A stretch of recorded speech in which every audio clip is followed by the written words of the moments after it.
Dans le système judiciaire, les crimes sont considérés comme particulièrement monstrueux. Les inspecteurs qui enquêtent sur ces crimes sont membres d'une unité d'élite, appelée Unité spéciale pour les victimes. Voici leurs histoires. Faux divers. Votre émission True Crime. Bonjour à toutes et à tous et bienvenue dans l'émission Faux divers. Je suis heureux de vous rencontrer aujourd'hui. On est avec je suis accompagné de Morgane. Salut Bonjour. Morgane. Ça va? Ça va et toi? On est là. Je suis accompagné de Talia. Comment tu vas? Ça va et toi? Ça va, super. Et puis on est accompagné également de deux intervenants qu'on a extorqués. Esteban et Elisa, comment allez-vous? Ça va, merci pour l'invitation. Merci Ça pour fait plaisir. l'invitation. Merci d'être venu. Donc, je vais vite fait expliquer le concept de notre émission. Donc, c'est très très simple. Mon équipe et moi-même allons vous raconter 3 faits divers et nos invités vont devoir deviner quelle est la vraie et quelle est la fausse. On va commencer par le premier fait divers, tout simplement par Morgane. Donc, faites attention aux détails car cela peut être très très important. Ok, on va commencer alors, c'est parti. Alors, le 16 mars 2021, l'Amérique a été bouleversée par une folle histoire. Si vous aimez les faits divers sur les kidnappings, les suspens, écoutez bien attentivement. Nous sommes dans une petite ville en Californie. Le 16 mars 2021, Anna Kins est portée disparue. Alors son compagnon qui s'appelle Nick se dirige au commissariat, mais il signale sa disparition le lendemain. Donc dès qu'elle a disparu, il ne va pas directement, il y va seulement le lendemain. Donc c'est un fait qui est extrêmement étrange, mais pendant ces 2 jours-là, il va être interrogé par les autorités, il va leur dire que 2 hommes sont rentrés chez eux, qu'ils ont été réveillés, qu'ils ont été attachés, et lui, il a été attaché sur une chaise. Ils ont bandé ses yeux et ils lui ont fait boire une drogue. Donc c'est pour ça en fait qu'il n'est pas venu au commissariat le jour même. En fait, il est parti le lendemain parce qu'il venait que de se réveiller le lendemain. Donc après s'être remis de la drogue, il voit un message d'un inconnu lui disant qu'il veut s'il veut retrouver sa femme, en fait, il doit donner 5 000 €. Donc après ça, au commissariat, les gens vont lui demander, ils vont lui poser plein de questions. Pendant 2 jours, ils vont lui poser vraiment énormément de questions. Donc un peu, je vous laisse un peu dans les détails. Donc qu'est-ce qui s'est passé? Pourquoi vous êtes venu que le lendemain? Votre femme, elle est où? En fait, ils vont même pas le croire. Ils vont vraiment croire que c'est lui qui a kidnappé sa femme et qu'il ment. Donc il va vraiment subir une pression par ses policiers. Et à force, le mari va craquer et va expliquer que sa femme avait découvert qu'il parlait encore avec son ex. Et donc, c'était très tendu entre eux et que plusieurs embrouilles étaient tout le temps là, en fait. Sans cesse, à chaque fois, ils s'embrouillaient. Donc après cette déclaration, le policier ne croyait plus du tout au mari. Donc il pensait vraiment qu'il avait kidnappé sa femme et même, il pensait vraiment qu'il l'avait tuée. Donc lui, Nick, il était déboussolé, il pleurait, il n'en pouvait plus. Donc pour se protéger, forcément, il a appelé un avocat. Et il sentait que la situation, elle ne tournait pas dans son sens, en fait. Personne ne le croyait. Donc le lendemain, lors d'une fouille, les policiers sont allés chez lui et ils ont retrouvé le journal intime de sa compagne Anna, qui était caché dans la chambre. Donc ils vont faire plusieurs découvertes et ils vont aussi voir qu'elle avait écrit dans son journal que la relation avec son mari, elle était catastrophique, qu'elle avait vraiment peur en fait de son mari parce qu'il était violent et qu'elle pensait vraiment qu'il allait la tuer un jour parce que Nick avait un revolver chez lui. Après cette révélation, bien évidemment, la presse s'en est mêlée. Et c'en est devenu une affaire médiatique où tout le monde a donné son avis. Et bien évidemment, tout le monde pensait qu'il l'avait tué. Donc du coup, pendant cette période, Nick, il sortait pas de chez lui, il restait vraiment cloîtré chez lui. Il voulait qu'on retrouve sa femme, mais tout était contre lui. Et en fait, il pensait qu'il allait jamais la retrouver parce que tout le monde pensait que c'était lui, tout simplement. Mais vous allez me dire, comment elle se finit cette histoire ? Eh bien, quelques jours après, on va retrouver Anna en train de marcher près de chez ses parents pour rentrer chez elle. Et ensuite, elle va aller directement au commissariat et elle va dire oui, qu'elle a été kidnappée, que c'était des personnes qui étaient avec son mari, que c'était un complot et qui voulaient la tuer, mais qu'elle a réussi à s'échapper. Donc, tout le monde trouvait ça bizarre et en fait, le mari n'était même plus un coupable. Ils se sont dit, c'est trop chelou, elle revient comme ça chez elle et il n'y a aucune égratignure de son kidnapping. C'est pas normal. Donc carrément, on pensait qu'elle-même, elle avait fait son propre kidnapping. Donc pour vous la faire courte, ça a été un combat sans relâche entre les deux parce que le mari savait qu'elle mentait et elle disait que non, c'était lui qui mentait. Et il n'y avait pas vraiment de preuves de son kidnapping, il n'y avait rien du tout. Et en fait, en réalité, pour se venger de l'indifférence et de l'infidélité de son mari, elle a simulé son propre kidnapping pour se venger afin qu'il aille en prison. Mais du coup, ça n'a pas fonctionné parce qu'il n'y avait pas assez de preuves contre le mari. Voilà. Donc du coup, c'est une vraie ou une fausse histoire? Première histoire bien angoissante. Hein. On ne peut plus angoissante. Hein. T'en penses quoi, toi? Ah, honnêtement, franchement, c'est une histoire qui peut paraître vraie, surtout aux États-Unis. Franchement, c'est bien détaillé, c'est très bien raconté. Donc, il y a beaucoup de choses comme ça aux États-Unis. En fait, on peut se dire c'est une histoire tirée d'une série ou d'un film, mais vu que les États-Unis, on va dire, ils sont un peu fous, les gens là-bas, c'est pas la même mentalité. On n'a rien contre vous, on tient à le dire, on sait jamais. On peut se faire attaquer par Biden, mais nous éloignons pas trop. Honnêtement, je pense que oui, c'est une vraie histoire. Parce que je vois pas comment tous les détails comment c'était raconté. Après, on peut se dire c'est bizarre, on n'a pas vu ça dans la presse en France, mais après, c'est des histoires qui arrivent couramment, donc je pense que oui, c'est une vraie histoire. D'accord, et toi, Lisa? Je pense que c'est possible que ça soit vrai, aussi avec l'argument des États-Unis principalement, mais je me dis, c'est un peu compliqué d'inventer tout ça. C'est pour ça que je me dis que c'est vrai. Parce que c'est vachement... Il y a beaucoup de détails, tout ça. Et monter tout un truc comme ça contre son mari, je trouve ça tout ça pour l'infidélité. Oui. Il y a beaucoup... après, il peut tout avoir, en fait, là-bas. Donc, oui, donc je pense que c'est vrai aussi. Tu penses que c'est vrai? Donc du coup, c'est à moi de donner la petite réponse. Eh bien, cette histoire est fausse. Elle est fausse. Allez, Jacques. Et je vais vous expliquer en fait comment j'ai trouvé un peu cette petite histoire. Donc en fait, elle part d'une histoire tirée d'un film. Donc en fait, c'était vraiment ce que tu disais. Le film s'appelle Gone Girl. Et c'était une femme en fait qui a tout préparé, son kidnapping, pour faire croire que son mari l'avait tuée. Et en fait, finalement, elle est revenue. Donc j'ai pris ces détails-là. Mais pas seulement, j'ai pris aussi quelques petits détails d'une petite histoire vraie, mais vraiment des tout petits détails dans le sens où la femme s'est fait kidnapper, mais bon, après, je peux prendre des détails de n'importe quelle histoire. Mais donc, du coup, c'est vraiment une histoire fausse. Donc voilà, ça vient d'un film. Donc si vous voulez aller le regarder, donc du coup, allez-y. Mais voilà, c'est une histoire fausse. Bien joué, franchement, c'était très bien raconté. C'était très bien vendu même. Bien joué. Bravo Morgane. Après cette première histoire, nous voici à la deuxième histoire de Talia. On ne peut plus angoissante. Je te laisse la raconter. On a hâte. Alors, mon histoire à moi, elle se passe aux États-Unis en 2021, plus précisément dans la ville de Huntington, peu après le déconfinement du Covid-19. Donc, Émilie, c'est une jeune étudiante qui travaille en tant que nounou pour joindre un peu les deux bouts. C'est une nounou hyper appréciée par les personnes qui l'ont déjà engagée. Et cette dernière s'est fait un nom dans la ville en quelque sorte. Donc elle est très appréciée. Très appréciée. Un jour, une riche famille la contacte pour lui demander de garder leur bébé le temps d'une soirée. Et ayant déjà eu vent de sa réputation en tant que super nounou auprès des enfants et en tant que femme très serviable, ils ne voyaient pas d'inconvénient à lui confier leur fils en fait. Alors Émilie, elle accepte, en sachant que le couple était prêt à payer un peu plus que d'habitude, parce que c'était en soirée. Et le soir de la garde, du coup, une fois le bébé endormi à l'étage de la maison, Émilie décide de se reposer dans le salon. Alors elle lance une série à la télé, et elle va chercher quelques snacks avant de s'installer, profiter de sa soirée tranquillement. Cependant, Émilie expliquera plus tard qu'elle ne se sentait pas bien du tout, elle se sentait mal à l'aise. Il y avait quelque chose qui la dérangeait, et elle ne pouvait pas l'expliquer. Donc elle essaiera de relativiser un petit peu et puis elle finira par passer outre le sentiment qu'elle avait. Et plus tard dans la soirée, du coup, elle décide d'aller dormir. Donc elle se sent fatiguée, elle va ranger les snacks qu'elle avait pris plus tôt. Et au moment de regagner sa chambre, quelque chose la tracasse. Elle a vraiment un feeling bizarre. Donc, elle passe devant l'escalier et elle sursaute parce qu'elle voit une statue. La statue, c'est une statue, quoi. Elle est un peu bizarre. Elle est déguisée en clown. C'est un peu bizarre. On ne voyait pas ses yeux parce que la perruque retombait sur le visage. Et elle faisait environ 1m90. Donc, Émilie, elle panique.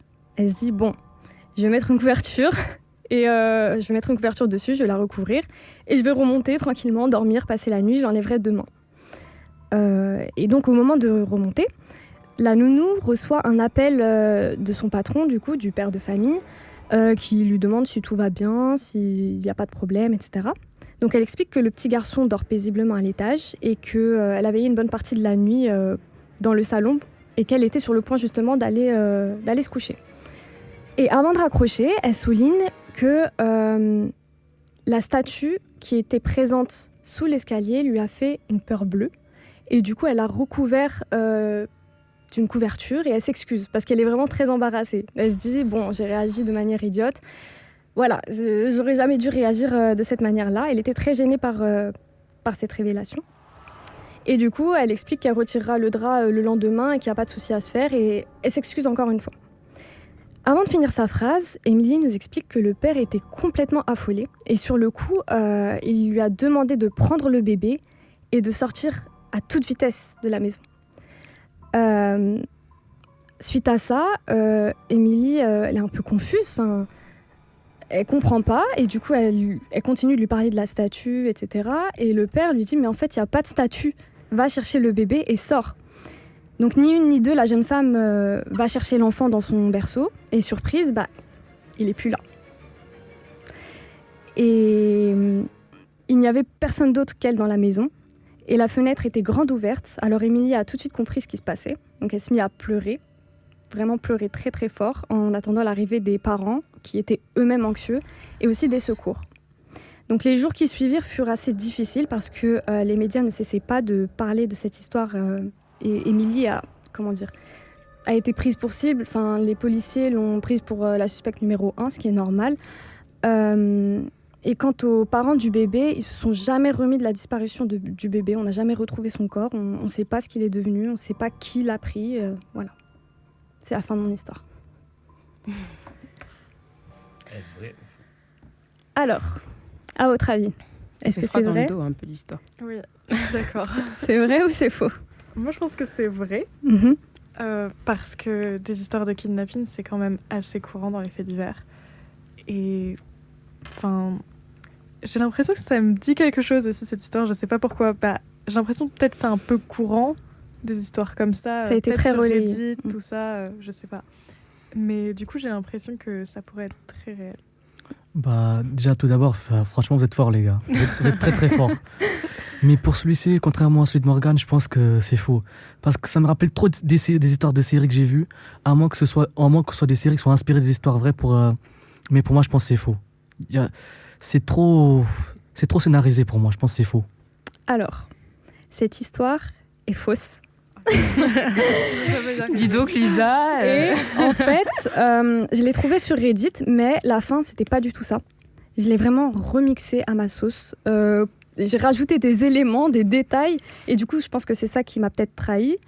Mais t'as pour pas ça que forcément relevé. J'avais l'impression de l'avoir déjà entendu quelque Oui, part. donc soit dans une vidéo de Squeezie, soit dans une vidéo de Victoria Charlton, forcément. Moi aussi, je l'avais déjà entendu. Après, quand je l'ai refaite, j'ai vraiment changé certaines choses, parce qu'à la base, l'histoire se termine sur la nounou qui va chercher le bébé. Le bébé n'est plus là, mais à sa place, il y a une statue. Il y a une statue de clown. Et du coup, je me suis dit, bon, ça fait un peu trop paranormal, un peu trop, vous voyez. Donc, voilà, j'ai changé, j'ai modifié. Même les histoires de clowns, je me dis, mais Oui, est-ce que c'est vrai? Est-ce que oui, c'est c'est faux? Moi, je suis plus dans le faux que dans le vrai. Quand Ça fait parle peur, les d'histoires de clowns, quand même. Ah ouais. En fait, dès que j'ai entendu le clown, c'est là, à ce moment-là, je me suis dit, je pense que c'est faux. C'est à partir de ce moment-là, je dis, Après, c'est aux faux. États-Unis, il y a beaucoup d'histoires avec des clowns. C'est ça. C'est ça, mais de toute Ouais, façon, c'est vrai. tu dis, ça se déroule aux États-Unis. Oui, En fait, voilà. tout peut se À partir passer. du moment où Ouais, c'est les Ça y est, États-Unis. la barrière, elle est cassée déjà. Ça y est. La culture et les gens, c'est pas pareil que chez nous. Du coup, à partir de ce moment-là, tu dis, c'est ambigu un peu. Ouais, À c'est vrai. partir du moment où il y a le port d'armes aussi, Ouais, c'est ça. change tout. Ouais. Même des maisons et tout. Ça aurait été en France, on aurait dit, ouais, il y a un clown chez toi. Tu te dis, ouais, bon, là. Ouais, c'est sûr, ça aurait été en France, ouais. Enfin, dire, ouais, c'est un film, c'est sûr. C'est plus difficile en France parce que aux États-Unis, ils ont plus des grandes maisons, etc. C'est plus simple de rendre l'histoire crédible, je Oui, trouve. c'est ça. Alors C'est vrai. que en tout cas, en France, j'ai l'impression qu'il y a plus de personnes qui vivent en appartement. Du coup, c'est un peu moins probable. Enfin, ça peut exister, bien sûr, mais Après, on l'espère à personne quand même. on n'espère pas. Bon, c'est l'heure de la troisième histoire que je vais vous raconter. Donc, elle va être un peu longue. Donc, prenez à graille, prenez à boire, un coca bien frais chacal, parce que là, ça va être bien long. Et on va démarrer de suite. Donc, je vais parler de l'affaire Selena Quintanilla. C'est l'histoire donc de Selena Quintanilla. Elle est née en 1971 au Texas. Sa mère, elle était indigène et son père était médecin. Ce qu'il faut savoir, c'est que Selena, un peu comme maintenant avec le projet Mbappé, elle c'était le projet Mbappé mais dans la musique. C'est-à-dire qu'elle a été vite bercée dans ce monde de la musique, puisque dès l'âge de 6 ans, elle commençait déjà à chanter par exemple dans des événements, dans des mariages notamment. Ce qu'il faut savoir aussi, c'est que ses parents voulaient vraiment qu'elle perce dans la musique, mais très tôt, vraiment. Elle voulait vraiment que ça soit son destin et qu'elle rapporte, qu'elle fasse augmenter le patrimoine de la maison, quoi, des parents. À 18 ans, donc, elle est repérée par le gérant de Sony Music Latina, qui voit en elle la figure de proue de la musique latine, le visage un peu de la culture latine. Donc, très vite, elle devient très populaire. On dit d'elle un peu que c'est un peu l'ancienne Jennifer Lopez. Donc très vite partenaire avec Coca-Cola. Enfin, très vite la popularité augmente. Et en 1991, il y a une fan qui s'appelle Yolanda et qui a la bonne idée de créer un club de fans. Après être, comme elle dit, littéralement tombée amoureuse de Selena après un concert de cette dernière. Yolanda fait un boulot génial. Elle donne vraiment de l'exposition à Selena, qui aura notamment des boutiques de vêtements, des salons de coiffure à son nom, qu'on peut retrouver sous le nom de Selena, etc. Donc la fan devient très proche de Selena et devient même intime avec les proches de la chanteuse, notamment ses parents. Son boulot est tellement génial que les boutiques récoltent près de 5 millions de dollars de recettes, ce qui fait que la famille de Selena décide, en fait, la confiance est de mise au sein de la famille envers Yolanda, et elle décide de placer Yolanda à la tête de 2 de ses boutiques, signe d'une confiance, comme j'ai dit, totale de la part de la famille à Yolanda. Ce qu'il faut savoir par rapport à Yolanda, c'est que elle est âgée d'une 30aine d'années. Elle était infirmière au moment où elle devient gérante de 2 de ses boutiques. Et ce qu'il faut savoir également, c'est qu'au cours de sa vie, elle a souffert énormément de son apparence physique. Elle a subi énormément de moqueries, que ce soit au collège, au lycée, et même à l'université. Beaucoup de moqueries sur son apparence physique. Elle était un peu considérée comme imposante, d'une certaine manière. Et elle a eu notamment quelques problèmes avec la justice, notamment une affaire où elle est soupçonnée d'avoir volé à son patron près de 9 000 $ lorsqu'elle travaillait dans un cabinet de dermatologue. Donc, à la suite de cette proposition de poste dans 2 de ses boutiques, elle a démissionné de son poste d'infirmière pour vraiment se consacrer à temps plein pour Selena et sa carrière. Et donc, comme je le disais, Yolanda elle gère 2 boutiques, ce qui lui permet d'avoir notamment les avantages de ce que ça rapporte, c'est-à-dire une carte de crédit de la compagnie. Et donc, elle, malin comme elle va s'autoriser quelques excès. Elle va s'autoriser quelques excès, notamment, elle va se permettre de se louer des voitures de luxe, de manger dans des restaurants très huppés. Elle possédait notamment 2 téléphones, mais elle s'en foutait parce que tout cela était payé par la compagnie. Forcément, vous vous en doutez, les quelques excès deviennent... Déjà que ce sont des excès, mais ça devient encore plus... ils deviennent encore plus conséquents et plus nombreux. Car ce sont les employés qui se plaignent de Yolanda, qui a géré selon eux comme un monstre avec eux lorsque Yolanda est absente et qui serait toute douce lorsque l'américaine est là. Donc les conséquences sont présentes puisqu'on passe très vite de 38 employés à 14, soit donc virés par Yolanda parce qu'elle ne les aimait pas tout simplement, ou soit ces personnes-là démissionnaient à cause de l'attitude de Yolanda. Et donc les 14 employés vont directement se plaindre à Selena, mais Selena ne les croit tout simplement pas parce que tout simplement c'est son amie. Et elle était si gentille, elle disait qu'elle était si gentille qu'elle ne ferait même pas de mal à une mouche. C'est ses propos. Donc l'avenir des boutiques de Selena commence petit à petit à se ternir à cause de la présidence de Yolanda, qui dépense trop, qui dépense même plus que ce que rapporte en profit l'entreprise. Les clients commencent à se plaindre, et le père de Selena va alors lui dire de faire attention à Yolanda. Elle paraît dangereuse. Mais Selena était tellement obnubilée par Yolanda au point qu'elle l'appelait maman au téléphone. Yolanda va devenir donc l'assistante personnelle de Selena, qui lui fait entièrement confiance, les yeux fermés. Donc ce qui veut dire qu'elle a encore plus d'emprise sur Selena. Elle a notamment les clés de sa maison. Elle fait tout ce que Selena lui demande. Par exemple, je peux donner un exemple, si elle lui dit de sauter 3 fois sur place, elle le ferait sans aucune hésitation. Donc petit à petit, l'emprise de Yolanda commence à grandir, déjà sur l'entourage de Selena, mais également sur Selena. Et ça devient du coup, elle commence à avoir vraiment beaucoup plus de pouvoir. Yolanda notamment, pour encore plus détailler, Yolanda a brûlé des bougies en l'honneur de Selena. Elle jalousait toutes les amies de Selena. Elle essayait d'éloigner Selena de son mari, de ses proches, par exemple. Elle ne la voulait vraiment que pour elle, que dans un comité restreint. Et en janvier 1995, on a les premières accusations concernant Yolanda qui apparaissent, les fans de Selena ne recevant pas les cadeaux promis par Yolanda, alors même qu'ils avaient payé les frais d'adhésion.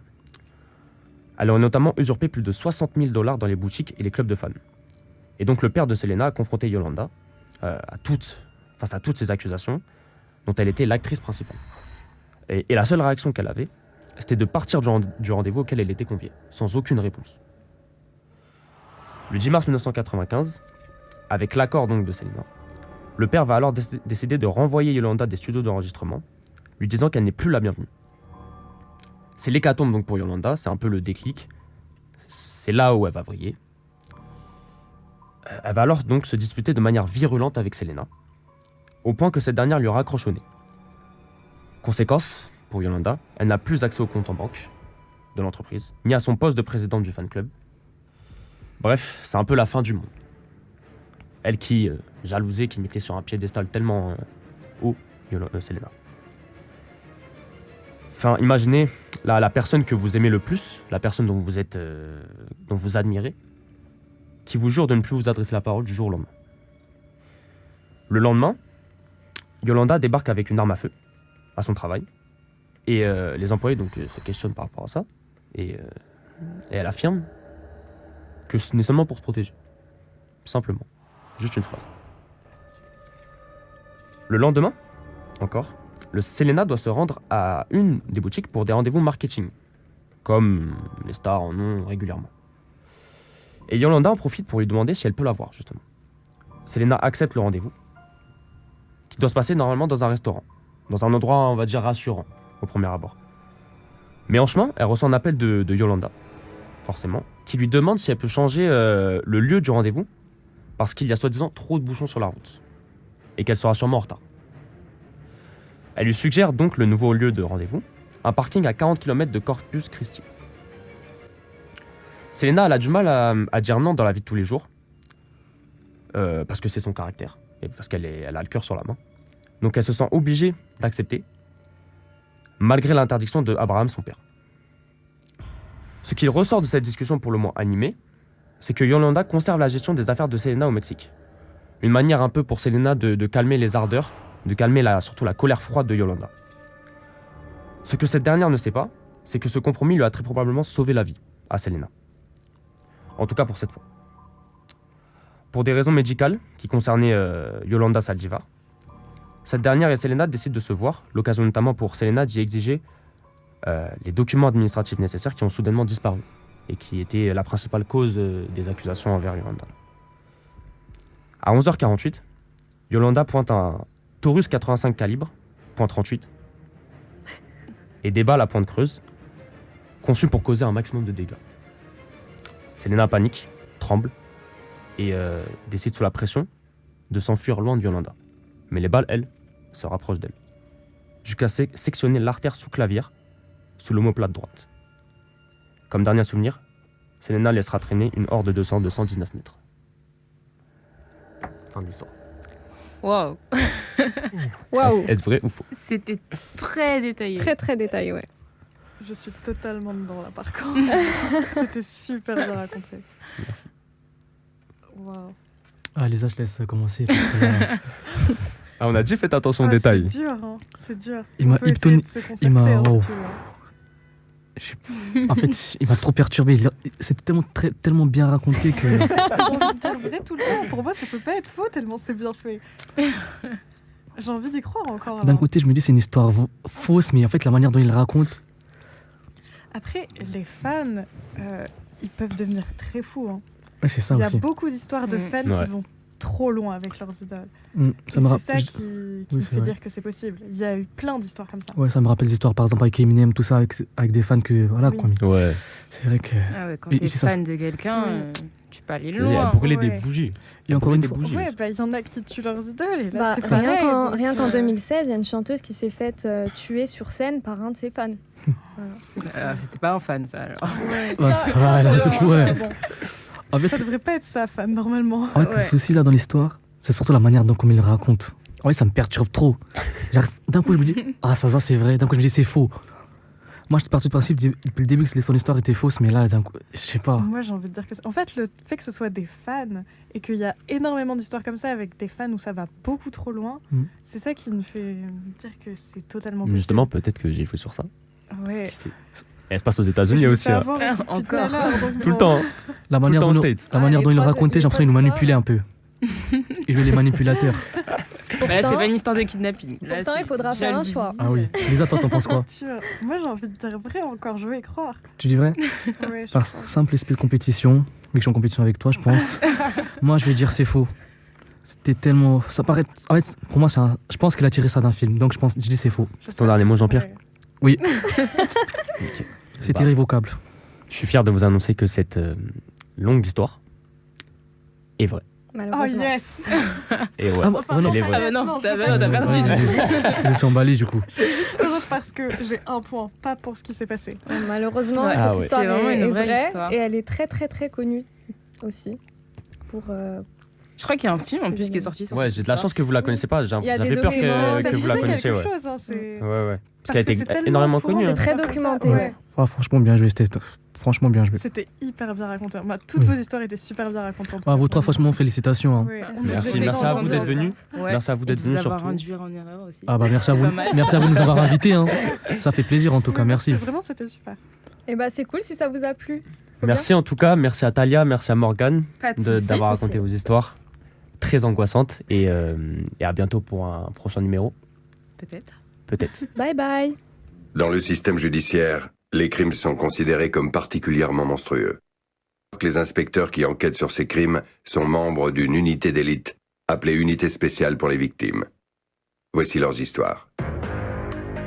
Faux divers. Votre émission True Crime.